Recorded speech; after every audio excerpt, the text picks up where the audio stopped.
বিশাল দেহ, সাদা রং আর রাজকীয় গড়নের কারণে গরুটির নাম রাখা হয়েছে সাদা পাহাড়। প্রায় 18 মণ ওজনের এই গরুটিকে রাখা হয় টিন শেডের পাকা ঘরে। মাথার উপর ঘোরানো হয় ফ্যান। সম্পূর্ণ প্রাকৃতিক উপায়ে গরুটিকে লালন পালন করছেন সন্তানের মতোই। কুষ্টিয়ার কুমারখালীর আলাউদ্দিননগর এলাকার আমান অ্যাগ্রো ফার্মে গড়ে উঠছে এই গরুটি, যার দাম এখন পর্যন্ত 12 লাখ টাকা উঠেছে। এদিকে বিশাল আকৃতির সাদা পাহাড়ের গল্প ছড়িয়ে পড়েছে বিভিন্ন এলাকায়, তাই তাকে এক নজর দেখতে দূর দূরান্ত থেকে ছুটে আসছেন উৎসুক জনতা। আর এই গরুগুলা আসলে খুবই সুন্দর, পরিবেশ ভালো এবং পরিষ্কার পরিচ্ছন্ন এবং খাওয়া যায় সবকিছুর দিক থেকে মানে ভালো আছে। আপনারা আমি এখানে গরুটা দেখতে এসেছি এবং হচ্ছে সাদা কালো গরুটা খুব সুন্দর আছে এবং তাজা মোটা আছে, সব দিক থেকে উন্নত আর কি।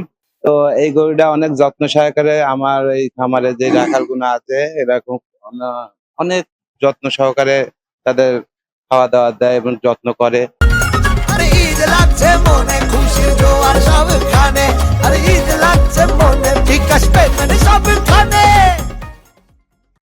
এদিকে খামারটিতে কাজ করে জীবিকা অর্জন করছেন অনেকেই। তারাও জানালেন তাদের সন্তুষ্টির কথা। গরু গোসল করাই, গরু খাওয়াই, গরু যত্ন সহকারে রাখি। গরুগুলো আমরা দেখাশোনা করি, খাবার দিই, ভালো ভালো খাদ্য খাবার দিয়ে লালন পালন করি আমরা। গরুগুলো খুব মানুষের সবাই দেখতে আসে, দেশ এলাকার থেকে খুব পছন্দ করে। প্রাকৃতিক উপায়ে বেড়ে ওঠার কারণে দেশীয় পশুর চাহিদা সবসময় বেশি থাকে।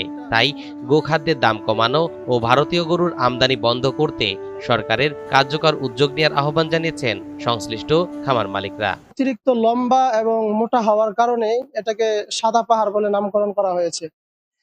আজ থেকে প্রায় 1 বছর আগে আমরা আমাদের খামারে এই গরুটি কিনেছি, প্রায় 7 লক্ষ টাকা দিয়ে কিনেছি গরুটা, এবং গরুর মোট বয়স হলো 3 বছর, কিন্তু আমরা এখানে লালন পালন করতেছি 1 বছর হয়। তো অতিরিক্ত মোটা তাজা হওয়ার কারণেই আমরা এটাকে সাদা পাহাড় হিসেবে নামকরণ করেছি। এই যে সাদা পাহাড় আপনারা দেখতে পাচ্ছেন, এই গরুটি বর্তমানে লাইভ ওয়েট আছে 18 মণ।